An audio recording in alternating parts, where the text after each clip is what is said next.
Morning again. We have talked about the profile of Pablo Neruda. And in this poem, he speaks of when poetry arrived in search of him. I have already said, the poetry came in search of him. അവൻ അങ്ങോട്ട് പോയതല്ല, poetry അവനെ തിരഞ്ഞ് അവന്റെ അടുത്ത് വന്നതാണ്. He did not know from where it came or how or when. എപ്പോഴാണ് തനിക്ക് അങ്ങനെ ഒരു കഴിവ് കിട്ടിയത്? ക്രിയേറ്റിവിറ്റി ഓഫ് ദിസ് ക്രിയേറ്റിവിറ്റി എന്തായിരുന്നു? Writing poetry. അങ്ങനെ ഒരു കഴിവ് കിട്ടിയത് എപ്പോഴാണെന്നോ എവിടെ വെച്ചാണെന്നോ എങ്ങനെയാണെന്നോ അവന് അറിയില്ലായിരുന്നു.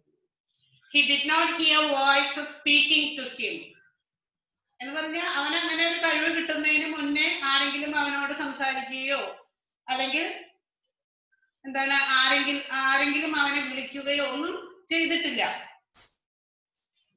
Rather he was summoned away by an invisible force.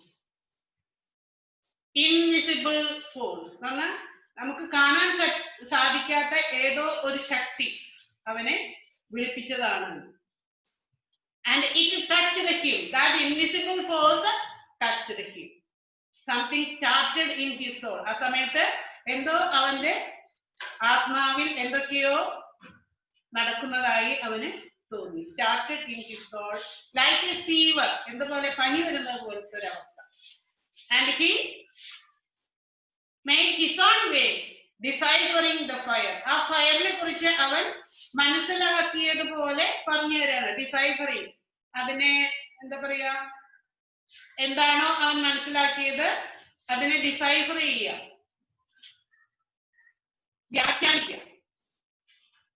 വ്യാഖ്യാനിച്ചത് എങ്ങനെയാണ്? ഏതോ ഒരു ഇൻവിസിബിൾ ഫോഴ്സ് എന്നിലേക്ക് വന്നു. ആൻഡ് ആ സമയത്ത് എന്റെ മനസ്സിൽ എന്തൊക്കെയോ സ്റ്റാർട്ട് ചെയ്തു. അങ്ങനെയൊക്കെയാണ് അവന് അത് വ്യാഖ്യാനിക്കാൻ സാധിച്ചത്. He wrought his first feeble faint substance. ഇനി അവൻ ആദ്യം എന്ത് ചെയ്തു? ഒരു ലൈൻ എഴുതി. ആ ലൈൻ വളരെ ഫീബിൾ ആയിരുന്നു, ഫെയിന്റ്, നോട്ട് ക്ലിയർ. എന്താണ് താൻ എഴുതുന്നത് എന്നൊന്നും അവനറിയില്ല. സബ്സ്റ്റൻസ് എന്നാൽ കാമ്പില്ലാത്ത വരികൾ, ഉൾക്കാമ്പില്ലാത്ത വരികൾ, യാതൊരു അർത്ഥമില്ല. ഒരു വരി എഴുതി, free line. And suddenly the heavens open up. ഒരു വരി എഴുതി കഴിഞ്ഞപ്പോൾ സ്വർഗം അവന്റെ മുന്നിൽ തുറക്കപ്പെട്ടു എന്ന് പറഞ്ഞാൽ അവന്റെ ഇമാജിനേറ്റീവ് പവർ, അവനിൽ ഉറങ്ങിക്കിടന്നിരുന്ന പല കഴിവുകളും എന്ന് പറയുന്നത് ഇമാജിനേഷൻ ചെയ്യാനുള്ള കഴിവ്, അത് അവന്റെ മുന്നിൽ തുറക്കപ്പെട്ടു. സ്വർഗവാതിൽ തുറക്കുന്ന പോലെ തുറന്നു എന്ന് പറയുന്നത്. Suddenly the heavens opened up. He could see everything from the planets, shadows, fire, arrows and flowers making up the universe. ഈ യൂണിവേഴ്സ് എന്തൊക്കെയാണോ ഉള്ളത് അതെല്ലാം അവന് കാണാൻ സാധിച്ചു. ഇത്ര കാലം ഇതൊന്നും ഇവൻ കണ്ടിരുന്നില്ല. അങ്ങനെ ഇമാജിനേറ്റീവ് പവറിന് കൂടെ കണ്ട കാര്യങ്ങളാണ് പറയുന്നത്. In the concluding line, he just a nothing was suddenly an elite member of the supernatural member. Supernatural ആയിരുന്നു എന്താണ്? ഇത്രയും കാലം ഒന്നുമല്ലാതിരുന്ന അവൻ, he just a nothing, ഒന്നുമല്ലാതിരുന്ന ആള് was suddenly an elite member of the supernatural. സൂപ്പർനാച്ചുറലിലെ എലൈറ്റ് മെമ്പർ എന്ന് പറഞ്ഞാൽ ഉയർത്തപ്പെട്ട അല്ലെങ്കിൽ എന്താ പറയാ, ഒരു ഫേമസ് ആയ ഒരു മെമ്പറായി അവനും തീർന്നു. Holding the keys to the abyss. Abyss എന്ന് പറഞ്ഞാൽ ഒരുപാട് ആഴങ്ങളിലേക്ക്. ഇത്രയും കാലം ഇതൊന്നും അവന് അറിയുമായിരുന്നില്ല. ഇപ്പൊ ആഴങ്ങളിലേക്ക് ഇറങ്ങിച്ചെല്ലാനുള്ള കീ അവന് കിട്ടിയ പോലെയാണ്. Set free two wheel in the star. ഇനി ആകാശത്തിലേക്ക് പോകുമ്പോഴോ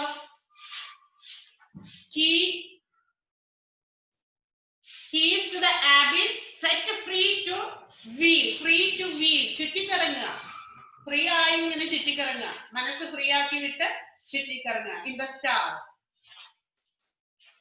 നക്ഷത്രങ്ങളിലേക്ക് യാത്ര നടത്തുക എന്ന് പറഞ്ഞാൽ മനസ്സുകൊണ്ട് നക്ഷത്രങ്ങളിലേക്കും പാതാളത്തിലേക്ക് വേണമെങ്കിൽ അവിടേക്കും.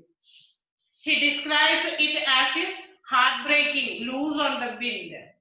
കാറ്റിൽ എന്താ പറയാ കെട്ടഴിഞ്ഞ് ഇതിപ്പോ കെട്ടുവിട്ട പട്ടം പോലെ പറന്നു പോവാന്ന് പറയില്ലേ, അതാണ് heart breaking, loose on the wind. കാറ്റത്ത് അഴിച്ചുവിട്ട പോലെ പറന്നു പോവാണ്. നല്ല മനസ്സ് കനം കുറഞ്ഞൊരു അപ്പൂപ്പൻ താടി പോലെ ഇങ്ങനെ പറന്നു പോവാണ്. Then we have to go through the poem. Poetry. That is the heading. Poetry. And it was at the age poetry arrived in search of me. I don't know where it came from winter or a river. ഈ poetry എഴുതാനുള്ള കഴിവ് എനിക്ക് എങ്ങനെ കിട്ടിയെന്ന് എനിക്കറിയില്ല. എവിടെ നിന്നാണ് അത് വന്നതെന്ന് അറിയില്ല. വിന്ററിൽ നിന്നാണോ റിവറിൽ നിന്നാണോ, I don't know how or when, എങ്ങനെയാണ് വന്നത്, എപ്പോഴാണ് വന്നത്, ഇതൊന്നും എനിക്ക് അറിയില്ല. Abruptly, we have already studied that name in the poem Father Gilligan. Abruptly, പെട്ടെന്നായിരുന്നു സംഭവം. Abruptly എന്ന suddenly. Abruptly എന്നുള്ള വേർഡ് തന്നെ നിങ്ങൾ ഉപയോഗിക്കണം കേട്ടോ, suddenly ഉപയോഗിക്കാൻ പാടില്ല. I don't know how or when. No, they were not voices, they were not words nor silence. But from a street I was summoned. ഞാനൊരു സ്ട്രീറ്റിലായിരുന്നു എന്ന് പറഞ്ഞാൽ ഞാൻ നടക്കാൻ പോകുന്ന നേരത്താണ് പെട്ടെന്ന് എനിക്ക് ഇങ്ങനെ ഒരു ക്രിയേറ്റിവിറ്റി ഉണ്ടായത്. But from a street I was summoned from the branches of night, abruptly from the others. Among violent fires or returning along, there I was without a face and it touched me. There I was without a face. What is the meaning? There I was without a face. ഞാൻ മുഖമില്ലാത്തൊരു മനുഷ്യനായിരുന്നു മുൻപ്. ഇതുവരെ മുഖമില്ലാത്ത മനുഷ്യൻ പറഞ്ഞാൽ എനിക്ക് പ്രത്യേകിച്ച് സ്ഥാനമാനങ്ങളോ എന്നെ അറിയപ്പെടുന്ന ഒരാളോ അല്ല, ഒരാളും എന്നെ അറിയില്ല. അങ്ങനെയുള്ള നോ ഫേസ് എന്ന് പറഞ്ഞാൽ അതാണ്. എന്നെ തിരിച്ചറിയാൻ വിധത്തില് എനിക്ക് യാതൊരു കഴിവുകളും ഉണ്ടായിരുന്നില്ല. I was without a face and it touched me. At that time, this creativity touched me. I did not know what to say. My mouth had no way. ആ ഒരു കഴിവ് കിട്ടി കഴിഞ്ഞപ്പോ എന്ത് പറയണം എന്നൊന്നും എനിക്കറിയില്ല. എന്റെ വായിൽ വന്നത് കോതക്കി പാട്ടും കേട്ടിട്ടില്ലേ, അതുപോലെ എനിക്ക് തോന്നിയത് ഞാൻ എഴുതി. I did not know what to say. My mouth had no way with the name. My eyes were blind and something started in my soul. Fever or forgotten wings. എന്ത് പറയണമെന്ന് എന്ത് എഴുതണമെന്നോ എന്നൊന്നും എനിക്കറിയില്ല. എനിക്ക് കണ്ണു കാണാത്ത പോലെയാണ് തോന്നിയത്, ഒന്നും കാണാനില്ലാത്തൊരവസ്ഥ. And something started in my soul. എന്തൊക്കെയോ എന്റെ ഉള്ളില് എന്തൊക്കെയോ ചേഞ്ചസ് നടക്കുന്നുണ്ട്. Fever or forgotten wings. ഞാൻ എനിക്ക് ഉണ്ടായിരുന്ന ഒരു കഴിവ്, ഒരു പക്ഷേ ഒരു ഇൻബോൺ ടാലന്റ് എന്നിൽ ഉണ്ടായിരിക്കാം. അത് എന്താണ്, എങ്ങനെയായിരുന്നു? Forgotten wings. ഞാൻ മറന്നുപോയ ചിറകുകളെ പോലെ ആയിരുന്നു. എന്ന് പറഞ്ഞാൽ എനിക്കിപ്പോ പറക്കാൻ കഴിയുന്ന ഒരാളാണെങ്കിൽ എനിക്ക് ചിറകുണ്ട് എന്നുള്ള സത്യം ഞാൻ മറന്നുപോയിരിക്കുന്നു. അങ്ങനെയുള്ള ഒരവസ്ഥയിൽ നിന്ന് പെട്ടെന്ന് അത് ഓർമ്മ വരും.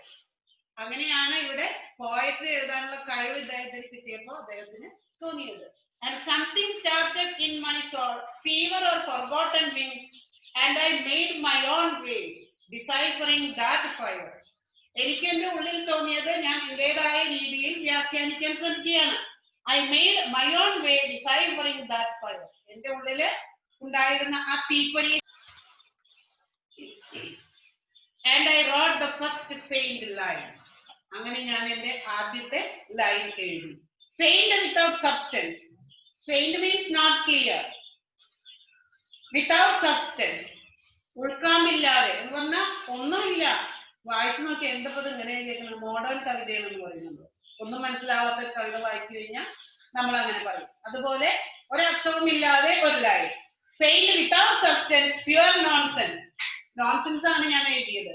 Pure wisdom. ഒരു പക്ഷെ ഒന്നും അറിയാത്തവന് അത് ഭയങ്കര വിസ്ഡം ആയിരിക്കാം. അദ്ദേഹത്തിന് ഒന്നും അറിയില്ല, അപ്പൊ പോയട്രിയെ കുറിച്ച് ഒന്നും അറിയില്ല, എങ്ങനെ എഴുതണം, എന്തിനെ കുറിച്ച് എഴുതണം ഒന്നും അറിയില്ല. എഴുതിയത് ഒരുപക്ഷെ വിഡ്ഢിത്തരമായിരിക്കാം. തന്നെ പോലെ അറിയാത്തവൻ വിസ്ഡമായി കണക്കാക്കാം.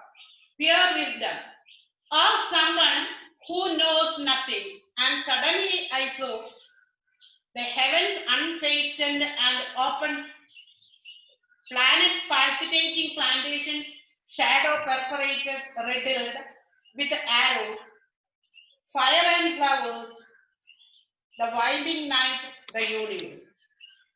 ഇതൊക്കെയാണ് അദ്ദേഹത്തിന് കാണാൻ സാധിക്കുന്ന കാഴ്ചകൾ. And I ഇൻഫിനിറ്റ്സിമൽ. ഇൻഫിനിറ്റ്സിമൽ എന്ന് പറഞ്ഞാൽ വെരി സ്മോൾ തിങ് എന്ന് പറഞ്ഞാൽ നിസ്സാരനായ ഞാൻ എന്ന അർത്ഥത്തിലാണ്. And I infinitesimal being drunk with a great starry void, likeness image of mystery, felt myself a pure part of the abyss. അതുവരെ നിസ്സാരനായിരുന്ന ഞാൻ പെട്ടെന്ന് എന്താണ് ഇമേജ് ഓഫ് മിസ്റ്ററി, എല്ലാം എന്റെ മുന്നിൽ തുറക്കപ്പെടുന്നതായി തോന്നി. എല്ലാ ദുരൂഹതകളും എന്റെ മുന്നിൽ തുറക്കപ്പെടുന്നതായി തോന്നി. സ്റ്റാറിലേക്ക് ഞാൻ എന്താണ് പോയിക്കൊണ്ടിരിക്കുകയാണ് എന്ന് പറഞ്ഞാൽ സ്റ്റാറിനെ കുറിച്ച്, കാറ്റിനെ കുറിച്ച്, വെള്ളത്തെ കുറിച്ച്, ഭൂമിയുടെ അടിയിലുള്ള കാര്യങ്ങളെ കുറിച്ച് എല്ലാം ഞാൻ ചിന്തിച്ചുകൊണ്ടിരിക്കുകയാണ്. ചിന്തിക്കാൻ തുടങ്ങിയിരിക്കുന്നു. ഇതുവരെ ഞാൻ ഒന്നുമല്ലായിരുന്നു, ഒന്നിനെ കുറിച്ചും ചിന്തിക്കേണ്ട ഒരു അവസ്ഥ എനിക്ക് ഉണ്ടായിരുന്നില്ല. പക്ഷെ പെട്ടെന്ന് എനിക്ക് അങ്ങനെ ഒരു കഴിവ് കിട്ടി. അതെങ്ങനെയാണെന്നോ എവിടെയാണെന്നോ ആരെങ്കിലും വിളിച്ച് തന്നതാണെന്നോ എന്നൊന്നും എനിക്കറിയില്ല. ഒരു ദിവസം രാത്രി ഞാൻ നടക്കാൻ ഇറങ്ങിയ നേരത്താണ് എനിക്ക് അങ്ങനെ ഒരു കഴിവ് ലഭിച്ചത്. Do you understand the poem? I will ask some questions that you can understand more. Do you think the speaker in the poem earnestly wishes to be a poet? നിങ്ങൾ ചിന്തിക്കുന്നുണ്ടോ ശരിക്കും ആത്മാർത്ഥമായി അദ്ദേഹം ഒരു കവി ആവണം എന്ന് ചിന്തിച്ചിരുന്നു? Do you think the speaker in the poem earnestly wishes to be a poet? Which line says so? Huh? Do you think the speaker in the poem earnestly wishes to be a poet? No. The poet speaker was summoned from the street abruptly from the others. പെട്ടെന്നാണ് അങ്ങനെ ഒരു കഴിവ് അദ്ദേഹത്തിലേക്ക് വന്നത്. ആ എബ്രപ്റ്റ്ലി എന്ന് വരുന്ന ആ sentence ഉണ്ടല്ലോ, ആ സെന്റൻസ് ആണ് അതിന് എഴുതേണ്ടത്. The next sentence. What is the figure of speech used in the expression poetry arrived? Figure of speech ഏതാന്ന് പറയാം നിങ്ങൾക്ക്? കുറെ ഫിഗർ ഓഫ് സ്പീച്ച് പഠിച്ചിട്ടില്ലേ? ഏതൊക്കെയാണ്? സിമിലി, മെറ്റാഫോർ, പെർസോണിഫിക്കേഷൻ ഇല്ലേ? അതുപോലത്തെ അതിലെ ഏതായിരിക്കാം ഇത്? What is the figure of speech used in the expression poetry arrived? Poetry is a non-living thing, isn't it? Arrived എന്ന് പറയുമ്പോൾ ജീവനുള്ള ആൾക്കാരാണ് എത്തിച്ചേരുക അല്ലെ? arrive ചെയ്യുക. അപ്പൊ ജീവനില്ലാത്ത വസ്തുവിന് ജീവൻ കൊടുത്തുകൊണ്ട് ചിത്രീകരിക്കുന്നത് ഹ്യൂമൻ ക്വാളിറ്റിയാണത് അല്ലെ? Giving human quality to non-living things. That is which figure of speech? Personification. Then winter is a season when everything seems frozen and lifeless. അല്ലേ? വിന്റർ എന്ന് പറയുന്നത് ശരത്കാലം, തണവുകാലം, മഞ്ഞുകാലം എന്നൊക്കെ പറയുന്നത് എവറിത്തിങ് സീംസ് ഫ്രോസൺ, എല്ലാം നിശ്ചലാവസ്ഥയിലാണ്, ഫ്രോസൺ ആയിരിക്കുന്ന അവസ്ഥയാണ്, തണുത്ത് വെറുങ്ങലിച്ച് ഇരിക്കുന്നത്, ലൈഫ്ലെസ് ആണ്. Whereas the river represents the flow of life. അല്ലെ? കോൺട്രാസ്റ്റിംഗ് ആണ് പറയുന്നത് വിന്ററും റിവറും. വിന്റർ എന്ന് പറയുന്നത് ജീവന് പ്രത്യേകിച്ച് ചേഞ്ച് ഒന്നും വരാത്തൊരവസ്ഥ, ഫ്രോസൺ ആയിരിക്കുന്ന ഒരവസ്ഥ. എന്നാൽ റിവർ എന്ന് പറയുന്നതോ എല്ലായ്പ്പോഴും ഒഴുകിക്കൊണ്ടിരിക്കുകയാണ്, എപ്പോഴും ചലിച്ചുകൊണ്ടിരിക്കുകയാണ്. Find out the similar expression of contrast from the poem. ഇങ്ങനെ കോൺട്രാസ്റ്റ് ആയി ഉപയോഗിച്ചിട്ടുള്ളത് ഏതൊക്കെയാന്ന് പറയാം? Words and silence. അങ്ങനെ ഒരു സെന്റൻസ് ഇല്ലേ? They were not words nor silence എന്ന് പറയുന്നത്. പിന്നെ pure nonsense, pure wisdom. നോൺസെൻസിന്റെ വിപരീതമായിട്ടാണ് വിസ്ഡം വരുന്നത്. കോൺട്രാസ്റ്റ് അല്ലേ? Someone who knows nothing know എന്ന് പറഞ്ഞാൽ അറിയില്ലാണ്, നത്തിങ് എന്ന് പറഞ്ഞാൽ ഒന്നുമില്ല. അപ്പൊ രണ്ട് മാത്രായി. അപ്പൊ എന്തൊക്കെയാണ്? രണ്ട് സെന്റൻസുകളാണ്. Not words, not silence. Next one, pure sense, pure nonsense, pure wisdom of someone who knows nothing. ഈ രണ്ട് സെന്റൻസുകളാണ് contrast sentences. Then next question, what was poet's condition before poetry arrived? Poetry arrive ചെയ്യുന്നതിന് മുന്നേ പോയറ്റിന്റെ അവസ്ഥ എന്തായിരുന്നു?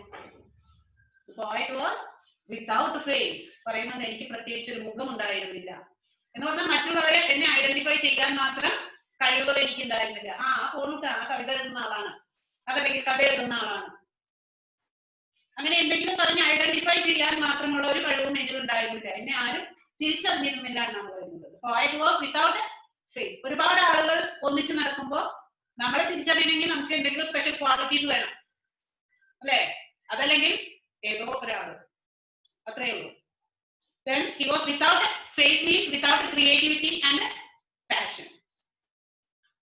Next, what happened to the poet when poetry arrived? എന്താണ് സംഭവിച്ചത്? അദ്ദേഹത്തിന്റെ ഉള്ളിൽ എന്തൊക്കെ സംഭവങ്ങളായിരുന്നു? What happened to the poet when poetry arrived? When poetry arrived, something started in poet, something started in my soul എന്ന് പറയുന്നത്. Something started in the poet's soul, like a fever. പനി വരുമ്പോൾ ഉണ്ടാവുന്ന ഒരവസ്ഥ. പനി വരുമ്പോൾ നമുക്ക് ഉണ്ടാവില്ലേ, മേലും കൈയൊക്കെ വേദനയോ, എന്തൊക്കെയോ ഒരു വായിക്ക് രസമില്ല, ഭക്ഷണം കഴിക്കുമ്പോൾ രുചിയില്ല എന്നൊക്കെ നമ്മൾ പറയും. അതുപോലെ എന്തൊക്കെയോ എന്റെ ഉള്ളില് സംഭവിക്കുന്നുണ്ട് എന്ന് അദ്ദേഹത്തിന് മനസ്സിലായി. He couldn't speak a word and his eyes were blind. ഒന്നും പറയാൻ പറ്റുന്നില്ല, എന്നാൽ പുറത്തേക്ക് പറയാൻ പറ്റുന്നില്ല. ഉള്ളിൽ എന്തൊക്കെയോ ഉണ്ട്, പക്ഷെ പുറത്തേക്ക് വരുന്നില്ല, കണ്ണു കാണാത്തൊരവസ്ഥ. ഇതൊക്കെയായിരുന്നു അദ്ദേഹത്തിന് സംഭവിച്ചത്. The next question, how did the poet show that after the arrival of poetry his imagination knew no bounds? No bounds കാരണം അതിരുകളില്ലാതെ അവന്റെ ഇമാജിനേഷൻ, ക്രിയേറ്റിവിറ്റി. ഇമാജിനേഷൻ എന്ന് പറഞ്ഞാൽ എന്താണ് ഇമാജിനേഷൻ? സങ്കല്പിക്കാനുള്ള കഴിവ്, സങ്കല്പിച്ച് ഓരോന്ന് സങ്കല്പിച്ച് കാണണം. ഫാൻസി എന്ന് പറയും നമ്മള്, fancy. His imagination knew no bound പറഞ്ഞാൽ ഇമാജിൻ ചെയ്യാനുള്ള കഴിവ് അതിരുകളില്ലാതായി. അങ്ങനെ ഒരു കഴിവ് അവന് ഇതുവരെ ഉണ്ടായിരുന്നില്ല, പക്ഷെ ഇപ്പൊ അവന് എന്ത് വേണമെങ്കിലും ഇമാജിനേഷനിൽ കൂടെ കാണാം. After the arrival of the poetry, suddenly the poet became an alive member of a supernatural. Supernatural എന്ന് പറഞ്ഞാൽ നമുക്ക് അറിയാത്തതാണ്, മനുഷ്യനെ അറിയുന്നതിന് അതീതമായി, നാച്ചുറലിന് അപ്പുറത്ത്, super natural. Who had unfastened the heaven and planet. Super natural, ദൈവത്തിന് നമ്മൾ സൂപ്പർ നാച്ചുറൽ എന്ന് പറയാം, കാരണം നമുക്കറിയില്ല, കണ്ടിട്ടുമില്ല. Who had unfastened the heaven and planet. തന്റെ മുന്നിൽ ഒരു സൂപ്പർ നാച്ചുറൽ പവർ എന്ത് ചെയ്യുന്നു?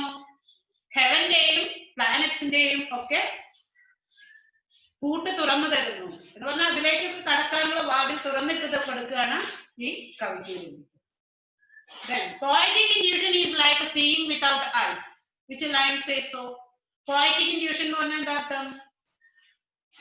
പോയറ്റ്സിന്റെ കഴിവ് എന്താണ്? കണ്ണ് വേണ്ട അവർക്ക്, കണ്ണില്ലാതെ കാണാൻ അവർക്ക് സാധിക്കും. ഇമാജിനേഷൻ കൂടിയാണ് അവർ കാണുന്നത്, അതുകൊണ്ടാണ് കണ്ണില്ലാതെ കാണാന്ന് പറയുന്നത്. Without eyes. Which line says so? My eyes were blind and something started in my soul. ആ വരിയാണ് ഇത് വ്യക്തമാക്കുന്നത്. Next question, what does fever or forgotten wings indicate? മറന്നു കിടന്നിരുന്ന ചിറക് അല്ലെങ്കിൽ ഫീവർ എന്നൊക്കെ ഉദ്ദേശിക്കുന്നത് എന്താണ്? Fever indicate state of excitement എന്ന് പറഞ്ഞാൽ നമുക്ക് ടെൻഷൻ കൂടുമ്പോ പനി വരുന്ന പോലെ തോന്നും, എല്ലാത്തരം അവസ്ഥയാണ്, അല്ലെ? സന്തോഷമായാലും സങ്കടമായാലും നമുക്ക് ടെൻഷൻ വരും. ആ ടെൻഷൻ വരുമ്പോൾ നമ്മുടെ ഉള്ളില്, അപ്പോഴാണ് നമ്മുടെ ഉള്ളില് മാർത്തയുടെ പാഠത്തിൽ പറഞ്ഞ പോലെ ആഡ്രിനാലിൻ സെക്രീഷൻ ഉൽപ്പാദിപ്പിക്കാൻ തുടങ്ങുന്നത്. അതുകൊണ്ടാണ് നമുക്ക് ആ ഒരു അവസ്ഥ വരുന്നത്, the state of excitement.